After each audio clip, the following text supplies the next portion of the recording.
जय Hind dear friends. आज है 12 जुलाई 2026 और 12 जुलाई 2026 को जितने भी करेंट अफेयर्स के क्वेश्चन बनेंगे उनको कवर करेंगे। यदि आप चैनल में पहली बार आए हैं तो चैनल को सब्सक्राइब कर लीजिएगा।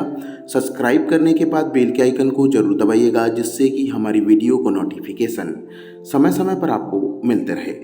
डियर फ्रेंड्स, डियर स्टूडेंट्स, आपको मैं बताना चाहूँगा कि कल मैं करेंट अफेयर्स की क्लास नहीं लेकर के आया था, तो उनके भी कुछ क्वेश्चन हैं, उनको भी इस वीडियो में कवर करेंगे। चलिए आगे बढ़ते हैं। आज का पहला प्रश्न है, हाल ही में विंबलडन टेबल टेनिस 2026 का मिक्स डबल खिताब किस जोड़ी ने जीता है?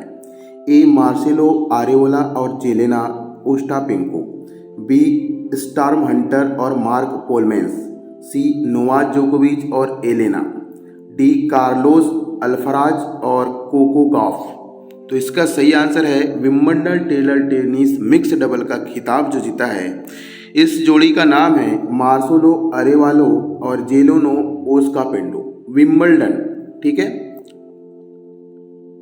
याद रखिएगा। यह जोड़ी जो है मार्सेलो अरेवालो और जेलेना ने मिक्स डबल का खिताब जीत लिया है, जो कि लातविया की है और ये अल साल्वाडोर के हैं।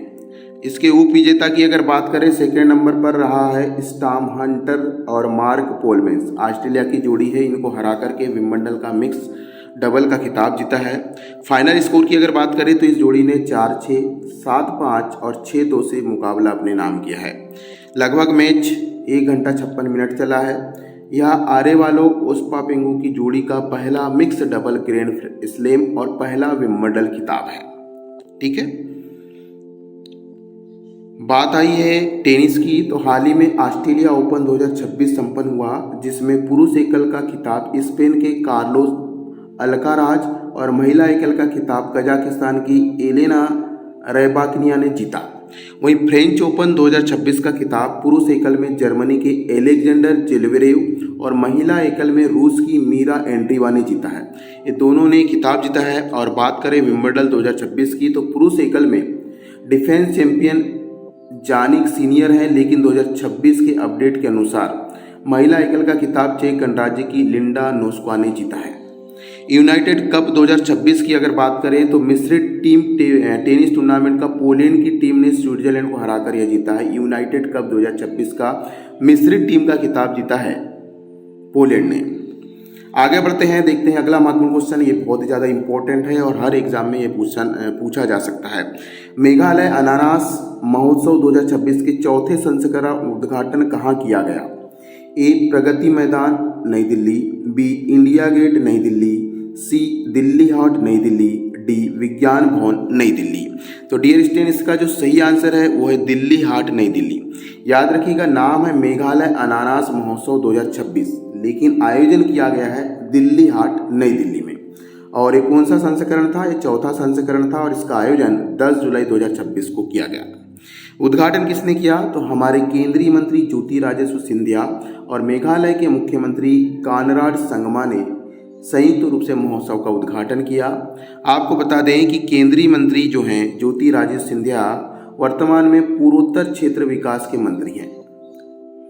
और यह कार्यक्रम प्रधानमंत्री नरेंद्र मोदी के वोकल फॉर लोकल और लोकल टू ग्लोबल विजन को देखते हुए कार्यक्रम आयोजित किया गया था, जिससे अनानास के संबंधित किसानों के आय को बढ़ाया जा सके।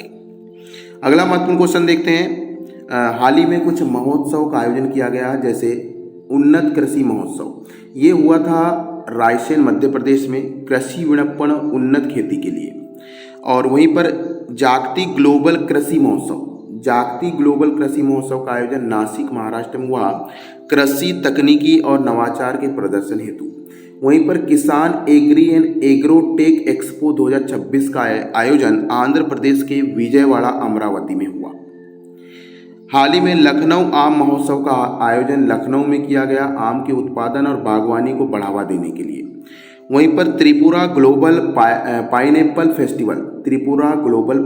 फेस्टिवल का आयोजन मेजर ध्यानचंद स्टेडियम नई दिल्ली में किया गया 27 से 29 जून 2026 को।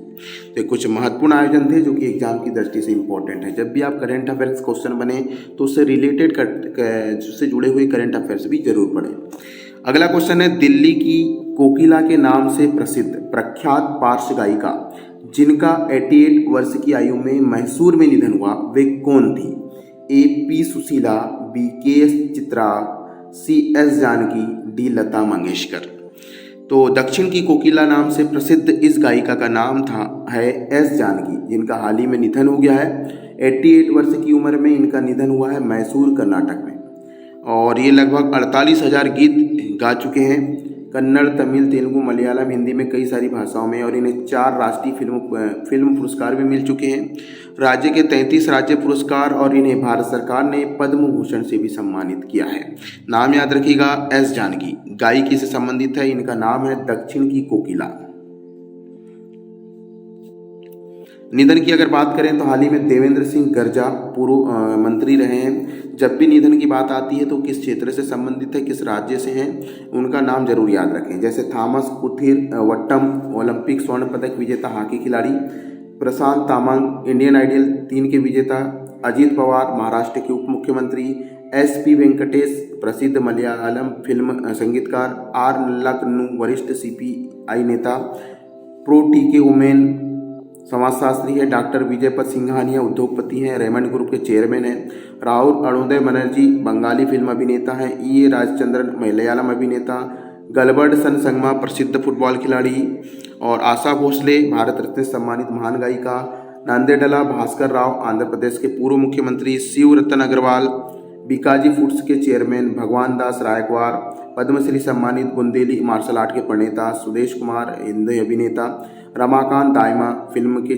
चरित्र अभिनेता, BDC खंडू पूर्व मुख्यमंत्री उत्तराखंड, सलीम कुमार राष्ट्रीय पुरस्कार विजेता अभिनेता, के भाग्यराज तमिल अभिनेता, संजीता उगाले टेलीविजन अभिनेत्री हैं, दीनयार तिरंगाज ये टीवी के अभिनेता हैं, और एस जानकी पद्म भूषण से सम्मानित पार्श्व गायिका जिनका हाल ही में निधन हुआ है। इनका नाम याद रखिएगा, किस क्षेत्र से संबंधित है ये भी याद रखिएगा। चलिए आगे बढ़ते हैं। अगला महत्वपूर्ण क्वेश्चन, हाल ही में भारत और न्यूजीलैंड के बीच कितने महत्वपूर्ण समझौते ज्ञापन पर हस्ताक्षर हुए हैं? A 3, B 4, C 5 और D 7। इसका सही आंसर है भारत और न्यूजीलैंड के बीच में अभी हाल ही में ऑकलैंड में बैठक हुई और भारत ने 5 समझौते किए, मुख्य रूप से रक्षा, पशुपालन एवं डेयरी, पर्यटन, खेल और आपदा प्रबंधन से संबंधित 5 समझौते किए हैं। आपको बता दें कि प्रधानमंत्री नरेंद्र मोदी 40 वर्ष बाद किसी भारतीय प्रधानमंत्री की ये न्यूजीलैंड यात्रा है। ठीक है, चलिए अब न्यूजीलैंड की बात आई है तो मैप में ऑस्ट्रेलिया के नीचे में न्यूजीलैंड आपको दिखाई दे रहा होगा। 2 प्रकार का होता है, एक साउथ न्यूजीलैंड आइसलैंड है, एक नॉर्थ आइसलैंड है, दोनों मिलाकर के न्यूजीलैंड बनाते हैं। ठीक है, न्यूजीलैंड की जो राजधानी है वेलिंगटन है, यहाँ के राष्ट्र प्रमुख है किंग चार्ल्स III और वर्तमान प्रधानमंत्री हैं क्रिस्टोफर लक्सन, और शासन प्रणाली संविधान राजतंत्र है यहाँ पर। मुद्रा यहाँ की न्यूजीलैंड डॉलर है। भाषाएं की बात करें तो अंग्रेजी और माओरी है। द्वीपीय देश की बात करें तो पास में जमीनी स्तर पर तो कोई देश है ही नहीं, लेकिन अगर पड़ोसी देश की बात करें तो ऑस्ट्रेलिया आपको देख सकते हैं, ऑस्ट्रेलिया, फिजी और टोंगा। ये फिजी, तो इस प्रकार से टोंगा भी यहाँ पर उपस्थित है। अगला क्वेश्चन देखते हैं, बहुत ज़्यादा इंपॉर्टेंट है ये भी। हाल ही में तीसरा नमस्ते दिवस कब मनाया जाएगा? A 10 July, B 12 July, C 14 July, D 15 जुलाई। तो डियर स्टूडेंट, इसका जो सही आंसर है वो 14 जुलाई। नमस्ते योजना का पूर्ण नाम है national action for machines sanitation ecosystem. योजना की शुरुआत 2023 में हुई। तीसरा नमस्ते दिवस 14 जुलाई 2026 को मनाया गया। यह मुख्य कार्यक्रम पश्चिम बंगाल में दिव्य कला मेले के द्वारा आयोजित किया गया था और मुख्य रूप से जो नोडल जो मंत्रालय है वो है सामाजिक न्याय एवं अधिकारिता मंत्रालय। आगे बढ़ते हैं, अगला क्वेश्चन ये भी इम्पोर्टेंट है। मेरा युवा मेरा गौरव सम्मान 2026 का उद्घाटन किसके द्वारा किया गया? A doctor Manmohan Yadav, B Rajnath Singh, C Nitin Gadkari, D Amit Shah. तो डियर स्टूडेंट, इसका जो सही आंसर है मेरा युवा मेरा गौरव सम्मान, ये मध्य प्रदेश के मुख्यमंत्री डॉक्टर मोहन यादव जी के द्वारा किया गया। और हाल ही में मेरा युवा मेरा गौरव सम्मान 2026 का आयोजन मध्य प्रदेश के इंदौर शहर में किया गया, जिसमें 5000 से युवाओं ने भाग लिया। जो शिक्षा, खेल, उद्यमिता, कृषि, स्वास्थ्य, आईटी और कौशल विकास क्षेत्र से संबंधित थे। अगला क्वेश्चन, हाल ही में आईएनएस महेंद्रगिरी को भारतीय नौसेना के किस बेड़े में शामिल किया गया है? ए पश्चिमी बेड़ा, बी दक्षिणी बेड़ा, सी पूर्वी बेड़ा और डी अंडमान और निकोबार कमान। तो इसका जो सही आंसर है वह है पूर्वी बेड़ा। आईएनएस महेंद्रगिरी नाम याद रखिएगा, यह पूर्वी बेड़ा में हाल ही में शामिल हुआ है और इसे 17A परियोजना के तहत बनाया हुआ स्टील्थ फ्रिगेट है और विशाखापट्टनम के नौसेना के पूर्वी बाड़े के रूप में शामिल हुआ। राजनाथ सिंह ने इसे सम्मानित करवाया है और इसमें 75% से अधिक स्वदेशी घटकों का उपयोग किया है। अगर आईएनएस महेंद्रगिरी की बात करें तो मुख्य रूप से इसमें ब्रह्मोस सुपरसोनिक क्रूज मिसाइल से लैस है, उत्तम रडार है, इलेक्ट्रॉनिक युद्ध प्रणाली इसमें सम्मिलित है और हवा में और समुद्र की सतह पर लक्ष्य भेदने में सक्षम है। ये 17A भारतीय नौसेना की स्टील फ्रिगेट कार्यक्रम का हिस्सा है। आईएनएस की अगर बात करें तो आईएनएस महेंद्रगिरी 6वां स्वदेशी स्टील फ्रिगेट है जो 11 जुलाई 2026 को विशाखापट्टनम के पूर्वी बेड़े में कमीशन किया गया। वहीं पर आईएनएस दूनागिरी जो 5वां स्टील फ्रिगेट था, इसे कोलकाता में कमीशन किया गया। आईएनएस अग्रय ये पनडुब्बी विरोधी उथला जल युद्धपोत है जिसे कोलकाता में शामिल किया गया। आईएनएस संशोधक सर्वे वेसलेस लार्ज 21 जून को कोलकाता में कमीशन हुआ। वहीं आईएनएस अंजदीप ASW और SWC परियोजना का तीसरा पोत है। तो ये आईएनएस जहाज़ों से संबंधित इतने करंट अफेयर्स आपको याद रखना है। चलिए आगे बढ़ते हैं। अगला महत्वपूर्ण क्वेश्चन है, ब्रिक्स देशों के परिवहन मंत्रियों की तीसरी बैठक की अध्यक्षता किसने की? ए अमित शाह, बी अश्विनी वैष्णव, सी नितिन गडकरी, डी पीयूष गोयल। तो ब्रिक्स देशों के जो परिवहन मंत्रियों की बैठक संपन्न हुई उसकी अध्यक्षता की है नितिन गडकरी जी ने। क्वेश्चन ये भी बन सकता है कि ब्रिक्स देशों के परिवहन मंत्रियों की बैठक 2026 में कहाँ पर हुई? याद रखिएगा, इसका सही आंसर है महाराष्ट्र के नागपुर में। और हमारे जो केंद्रीय सड़क एवं परिवहन राज्य मंत्री है नितिन गडकरी जी ने इसकी अध्यक्षता की और बैठक में निर्णय लिया गया जल परिवहन, रेल, विमानन को कार्बन न्यूट्रल बनाने पर चर्चा हुई। बैठक में ब्रिक्स मंत्री स्तरीय घोषणा 2026 का अपनाया गया। बात आई है ब्रिक्स की, तो ब्रिक्स का फुल फॉर्म में जो बी है वो ब्राज़ील है, आर से रशिया, आई से इंडिया और सी से चाइना और एस से साउथ अफ्रीका है। ब्रिक्स की अगर बात करें तो पहले 2006 में इसका गठन हुआ। उस समय ये कारते रिबन रूस में इसका गठन हुआ। पहला शिखर सम्मेलन 2009 में हुआ था रूस में। और जब आगे चल करके एक नया सदस्य इसमें जुड़ गया, ठीक है, साउथ अफ्रीका। तो साउथ अफ्रीका में जब जुड़ा तो इसका नाम ब्रिक्स हो गया। अगर हम बात करें एनडीबी, तो एनडीबी का जो मुख्यालय है वो सिंगाई चीन में है। न्यू डेवलपमेंट बैंक का मुख्यालय 2026 की अध्यक्षता भारत कर रहा है और अभी इसमें 11 सदस्य शामिल है। ब्राज़ील, रूस, भारत, चीन, दक्षिण अफ्रीका, मिस्र, इथोपिया, ईरान, यूएई, इंडोनेशिया और सऊदी अरब को भी आमंत्रित किया गया है। बात आई है ब्रिक्स देशों की, तो हाल ही में ब्रिक्स विदेश मंत्रियों की बैठक नई दिल्ली में हुई और इसकी अध्यक्षता डॉक्टर एस जयशंकर ने की। उसी प्रकार ब्रिक्स न्याय मंत्रियों की जो बैठक हुई गुजरात के गांधीनगर में हुई और इसका जो न्यायिक सहयोग को मजबूत करने के लिए हुई। ब्रिक्स कृषि सम्मेलन की 16वीं बैठक ये हुई इंदौर के मध्य प्रदेश में। और ब्रिक्स राष्ट्रीय सुरक्षा सलाहकार की बैठक हुई नई दिल्ली में, अध्यक्ष थे इसके अजीत डोभाल जी। ब्रिक्स ऊर्जा मंत्रियों की 11वीं बैठक का समापन हुई गुरुग्राम हरियाणा में। सुरक्षित व सतत ऊर्जा सहयोग पर चर्चा हुई। ब्रिक्स महिला मंत्रियों की जो बैठक हुई कोच्चि केरल में हुई अभी हाल ही में 8 से 9 जुलाई को। ब्रिक्स परिवहन मंत्रियों की तीसरी बैठक 11 से 12 जुलाई 2026 नागपुर महाराष्ट्र में हुई जिसके अध्यक्ष थे नितिन गडकरी जी। चलिए आगे बढ़ते हैं। अगला महत्वपूर्ण क्वेश्चन, हाल ही में नई दिल्ली में जयप्रकाश नारायण सार्वजनिक पुस्तकालय का शुभारंभ किसने किया? ए नरेंद्र मोदी, बी अमित शाह, सी धर्मेंद्र प्रधान, डी अश्विनी वैष्णव। तो सही आंसर है जयप्रकाश नारायण सार्वजनिक पुस्तकालय। सबसे पहले ये बताइए कि कहाँ पर बना है? तो ये बना है नई दिल्ली में और इसके शुभारंभ किया है अमित शाह जी ने। अमित शाह हमारे देश के गृह मंत्री हैं।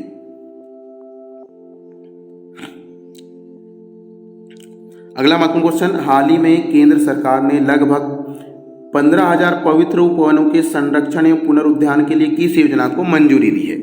ए हरित भारत मिशन, बी आस्था वन संरक्षण योजना, सी अमृत वन योजना, डी राष्ट्रीय वन संवर्धन योजना। तो इसका जो सही आंसर है वो है आस्था वन संरक्षण योजना, जिसमें 15,000 पवित्र स्थानों को सुरक्षित प्रदान किया जाएगा। इसमें पैसे खर्च करके और भी चीज़ इसमें सुविधा जोड़ी जाएगी। इसके लिए 3,000 लगभग करोड़ की लागत है और यह जो योजना है वो 2026-27 से 2030-31 5 वर्ष के लिए है। इस योजना को CAMPA की 7वीं शाही निकाय की बैठक को मंजूरी दी है और आस्था वन संरक्षण योजना के लिए जो अध्यक्ष थे वो केंद्रीय पर्यावरण वन जलवायु मंत्री भूपेंद्र यादव थे। ठीक है। अगला क्वेश्चन है, हैप्पी सिटी इंडेक्स 2026 में शामिल भारत का एकमात्र शहर कौन सा है? ए इंदौर, बी जयपुर, सी बेंगलुरु, डी अहमदाबाद। तो हैप्पी सिटी इंडेक्स में 2026 में भारत का जो स्थान है यानी जयपुर को इसमें शामिल किया गया है। जयपुर विश्व रैंकिंग में 6वें स्थान पर है और हैप्पी सिटी इंडेक्स 2026 में भारत का एकमात्र शहर है। और जयपुर कहाँ पर है? राजस्थान में। जयपुर को पिंक सिटी के नाम से भी जाना जाता है। इस सूची में यूनाइटेड किंगडम का जो बाथ शहर है वो प्रथम स्थान पर है और सर्वेक्षण टाइम आउट द्वारा जारी किया गया है। इंडेक्स में सुशासन, स्वास्थ्य, पर्यावरण, गतिशीलता, अर्थव्यवस्था और समग्र जीवन कल्याण के आधार पर शहरों का मूल्यांकन किया जा रहा है। जयपुर को पिंक सिटी कहते हैं, याद रखिएगा। और 2026 में 10 सूची में स्थान पाने वाला जयपुर भारत का एकमात्र स्थान है। बात करें इंडेक्स की तो अभी हाल ही में EIU द्वारा जो वाली ग्लोबल लिवेबिलिटी इंडेक्स में नई दिल्ली को 120वां स्थान, मुंबई को 121वां, चेन्नई को 123वां, बेंगलुरु को 127वां स्थान प्राप्त हुआ है। वहीं हैप्पी सिटी इंडेक्स में राजस्थान के जयपुर को भारत का सबसे खुशहाल शहर घोषित किया है और काउंटर पॉइंट रिजर्व द्वारा जारी ग्लोबल इंटेलिजेंस सिटी इंडेक्स में बेंगलुरु को 26वां स्थान मिला है। यह भारत का शीर्ष AI आधारित हब बन रहा है। अगला क्वेश्चन, हाल ही में राष्ट्रीय अपराध अभिलेख ब्यूरो NCRB का नया निदेशक किसे नियुक्त किया है? ए आलोक वर्मा, बी अमित गर्ग, सी विवेक जोशी, डी राजीव कुमार। तो राष्ट्रीय अपराध अभिलेख ब्यूरो NCRB के नए अध्यक्ष बने हैं अमित गर्ग, आंध्र प्रदेश कैडर के 1993 के वरिष्ठ IPS अधिकारी हैं और ये राष्ट्रीय अपराध अभिलेख ब्यूरो के नए निदेशक बने हैं। इनका कार्यकाल 31 अक्टूबर 2027 तक चलेगा और ये निदेशक का पद अस्थायी रूप से महानिदेशालय DG स्तर तक अपडेट किया जाना है। नियुक्ति से पहले अमित गर्ग जी सरदार वल्लभ भाई पटेल राष्ट्रीय पुलिस अकादमी हैदराबाद के निदेशक थे। यहाँ पर एक शब्द आया है NCRB। NCRB का राष्ट्रीय अपराध अभिलेख ब्यूरो इसका फुल फॉर्म होता है और यह गृह मंत्रालय के अधीन कार्य करता है। यह मंत्रालय भी याद रखिएगा।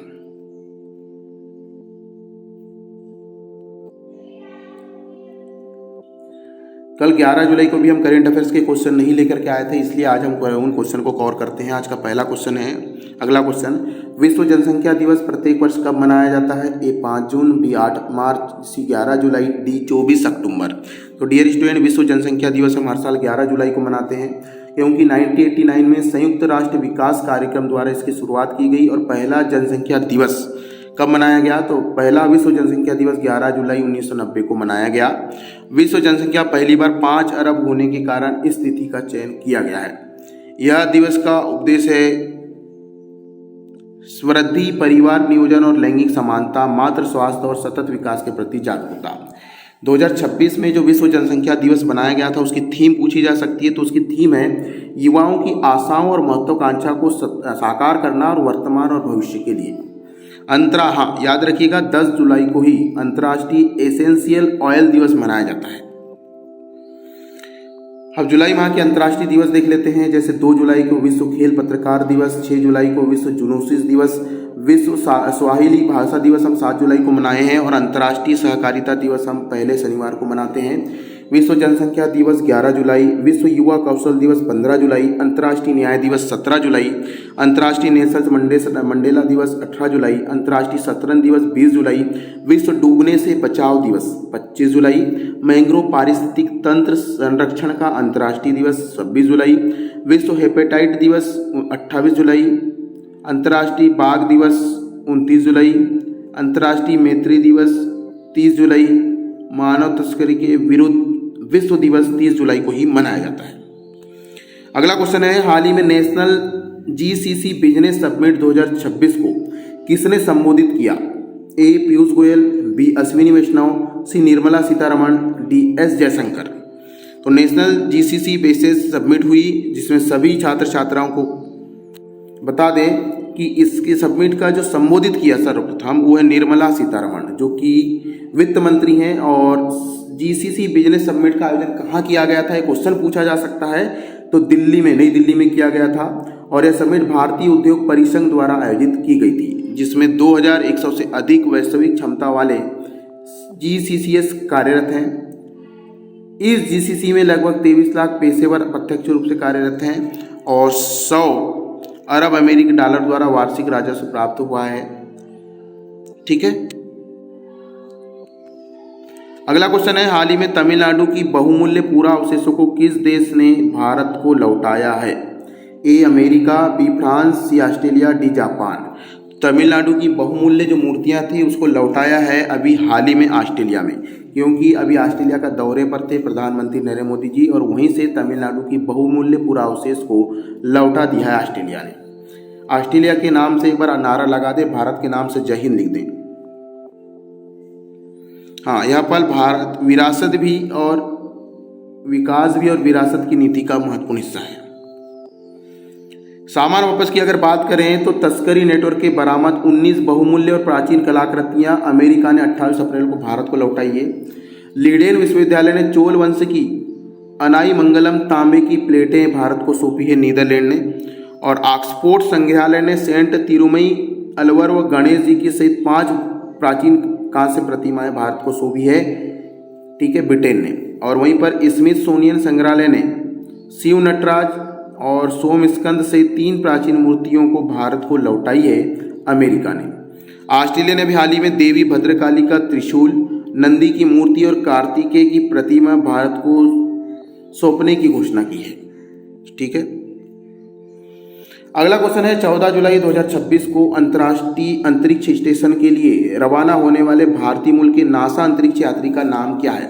ए सुनीता विलियम, बी राजाचारी, सी अनिल मेनन, डी कल्पना चावला। तो इसका जो सही आंसर है अनिल मेनन। याद रखिएगा, भारतीय मूल के नासा अंतरिक्ष यात्री हैं अनिल मेनन, जिनका 14 जुलाई 2026 को 8 महीने के ISS मिशन पर रवाना हो रहे हैं। और यह मिशन कजाकिस्तान के बेकारू कॉस्मोड्रोन से प्रक्षेपित किया जा रहा है। ठीक है।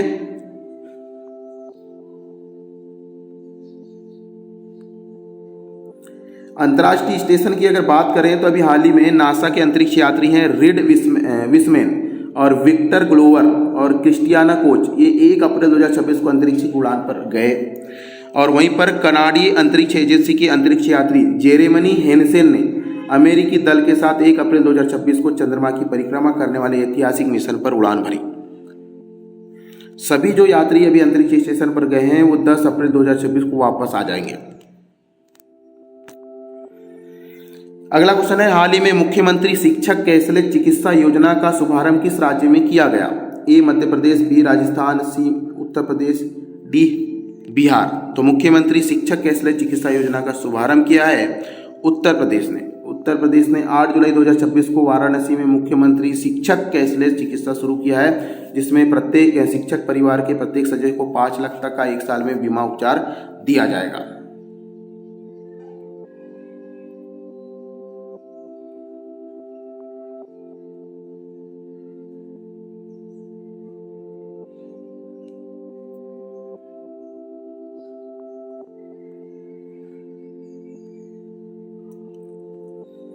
चलिए, हाँ याद रखिएगा कि मुख्यमंत्री शिक्षक कैशलेस चिकित्सा योजना के तहत स्टेट बैंक ऑफ इंडिया का अगर खाता है तो आपको जीवन दुर्घटना और दिव्यांगता बीमा भी इसमें मिलेगा।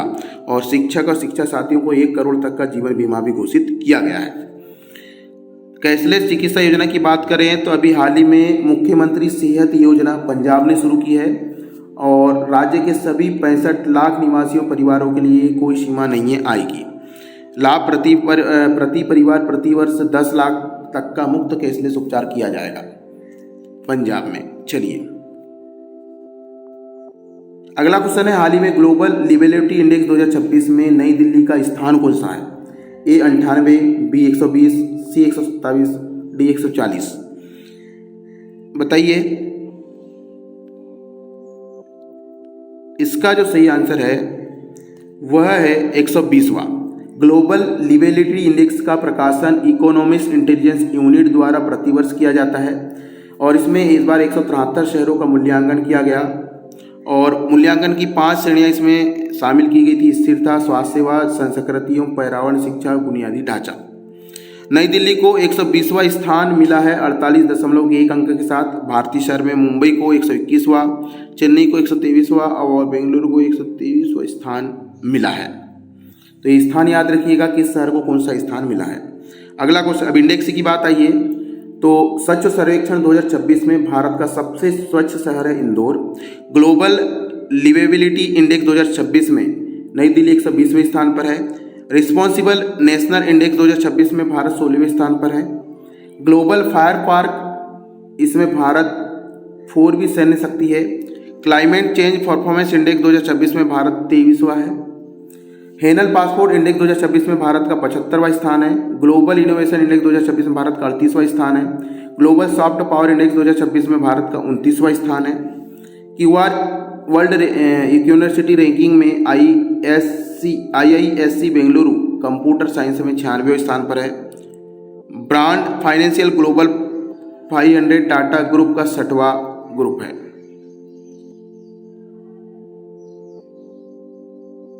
अगला क्वेश्चन है, भारत का पहला उच्च ऊंचाई चिकित्सा एवं जन स्वास्थ्य अनुसंधान केंद्र कहाँ स्थापित किया जा रहा है? A लेह लद्दाख में, B केलांग लाहौल स्पीति हिमाचल प्रदेश में, C गंगटोक सिक्किम में, D जोशीमठ उत्तराखंड में। तो इसका जो सही आंसर है केलांग कौल और स्मृति हिमाचल प्रदेश में। ठीक है, भारत का पहला उच्च ऊंचाई वाला चिकित्सा एवं जन स्वास्थ्य अनुसंधान केंद्र खोला जा रहा है हिमाचल प्रदेश के केलांग में। ठीक है, और इसकी स्थापना ICMR द्वारा की जा रही है। ICMR इसकी स्थापना कर रहा है। ICMR 1911 में Indian research end fund association IRFA के रूप में कार्य करता है। 1949 में इसका नाम बदलकर India council of medical research ICMR रख दिया गया। तो इसका नाम याद रखिएगा। सबसे ऊंचाई लगभग 2500 मीटर से अधिक ऊंचाई पर यह अस्पताल खोला जाएगा। ठीक, चलिए केलांग की बात कर लेते हैं हिमाचल प्रदेश की। तो भारत का 18वां राज्य है केलांग यानी हिमाचल प्रदेश। हिमाचल प्रदेश की राजधानी शिमला 25 जनवरी 1971 को पूर्ण राज्य का दर्जा मिला और यहाँ के मुख्यमंत्री है सुखविंदर सिंह सुक्खू। पर्यावरण मंत्री हैं सुखविंदर सिंह मुख्यमंत्री है और राज्यपाल कविंदर गुप्ता जो कि हिंदी में भाषण देते हैं। और राज्य की सीमाएं जम्मू कश्मीर, पंजाब, हरियाणा, उत्तराखंड और पड़ोसी राज्य की बात करें, पहले देख लीजिए। भारत का 18वां राज्य है हिमाचल प्रदेश। हिमाचल प्रदेश की राजधानी शिमला है और राज्य का दर्जा मिला है इसे 25 जनवरी 1971 को। और यहाँ के हिमाचल प्रदेश के मुख्यमंत्री सुखविंदर सिंह सुक्खू, हिमाचल प्रदेश के राज्यपाल है कविंदर गुप्ता और यहाँ पर हिंदी अलाव है। सीमाओं की अगर बात करें तो जम्मू कश्मीर, पंजाब, हरियाणा, उत्तराखंड और तिब्बत और चीन पड़ोसी इससे लगते हैं।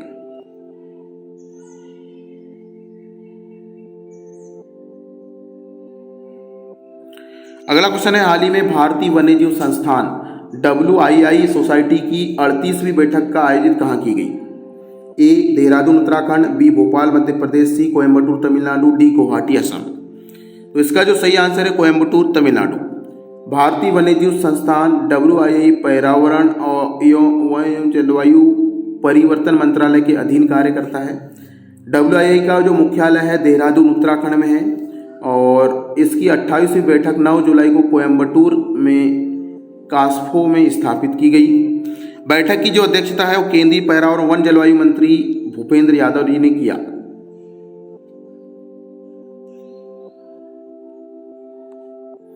आज के करंट अफेयर्स यहीं पर समाप्त होते हैं। चलिए पिछले दिनों के कुछ करंट अफेयर्स का रिवीजन कर लेते हैं। चलिए 11 और 10 जुलाई के करंट अफेयर्स का रिवीजन कर लेते हैं। राष्ट्रीय मत्स्य पालक दिवस प्रतिवर्ष कब मनाया जाता है? सही उत्तर है 10 जुलाई। अगला क्वेश्चन है, हाल ही में निधन हुई प्रसिद्ध गायिका बोनी टाइलर किस देश की प्रसिद्ध गायिका थी? सही उत्तर है वेल्स। अगला क्वेश्चन है, भारत के गगनयान मानव अंतरिक्ष मिशन के लिए अस्थायी अंतरिक्ष ट्रैकिंग टर्मिनल कहाँ स्थापित किया जाएगा? सही उत्तर है कोलोस। और कोलोस कहाँ पर है? किलिंग द्वीप पर। और किलिंग द्वीप कहाँ है? ऑस्ट्रेलिया। अगला क्वेश्चन है, WSIS पुरस्कार 2026 में एक्शन लाइन C6 समक्ष वातावरण श्रेणी का वैश्विक विजेता कौन सी भारतीय पहल बनी है? इसका सही उत्तर है समृद्ध भारत अर्थात भारत नेट द्वारा सक्षम। अगला क्वेश्चन है, वर्ल्ड आर्चरी पैरा सीरीज 2026 में टीम स्पर्धा में स्वर्ण पदक जीतने वाले भारतीय तीरंदाज कौन है? ये हैं विजय सुंडी। अगला क्वेश्चन है, हाल ही में जारी ग्लोबल लिवेबिलिटी इंडेक्स 2026 में दुनिया का चौथा सबसे खराब शहर रहने योग्य कौन सा है? कराची। अगला क्वेश्चन है, 2026 फिसलवाल स्मिथ कप का आयोजन किस स्थान पर किया गया है? सही उत्तर है दा नाग, वियतनाम। अगला क्वेश्चन है, ईज ऑफ डूइंग बिजनेस विधेयक का प्रारूप अनुमोदित करने वाला देश का पहला राज्य कौन सा है? सही उत्तर है छत्तीसगढ़।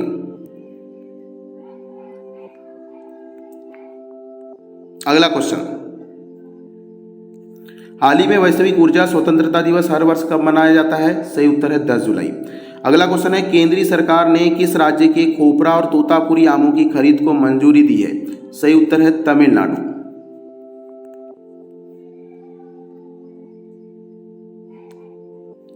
अगला क्वेश्चन है, मी भूमि मी हक्कू कार्यक्रम के तहत किसानों को नई पट्टादार पासबुक कहाँ वितरित की गई? सही उत्तर है बागनपल्ले, नंदियाल जिला। अगला क्वेश्चन है, हाल ही में खोजी गई पौधों की नई प्रजाति कैंसकोरा अग्नि किस राज्य में खोजी गई है? सही उत्तर है महाराष्ट्र। अगला क्वेश्चन है, जम्मू कश्मीर में केंद्र सरकार ने किस वर्ग के आयु की कक्षा 9 से 12 तक की सरकारी स्कूल फीस पूरी तरह माफ करने की घोषणा की है? यह अंत्योदय अन्न योजना परिवार के समस्त बच्चों की 9वीं से 12वीं तक की पढ़ाई निःशुल्क होगी जम्मू कश्मीर में। अगला क्वेश्चन है, गगनयान मिशन के लिए इसरो ने पहला सॉल्व ग्राउंडेड टेस्ट का सफलतापूर्वक आयोजन कहाँ किया गया? इसका सही उत्तर है श्रीहरिकोटा, आंध्र प्रदेश। अगला क्वेश्चन है, हाल ही में high aptitude medicine public health research centre की आधारशिला कहाँ रखी गई? सही उत्तर है केलोंग, हिमाचल प्रदेश में। अगला क्वेश्चन है, दिल्ली सरकार ने शाहजहानाबाद रीडेवलपमेंट कॉरपोरेशन का नाम बदल कर रखा है इंद्रप्रस्थ विरासत पुनर्विकास निगम। चलिए आज के करंट अफेयर्स की यहीं पर क्लास समाप्त करते हैं। आशा आपको वीडियो पसंद आया होगा। वीडियो को लाइक करें और PDF के लिए कमेंट करें। जय हिंद।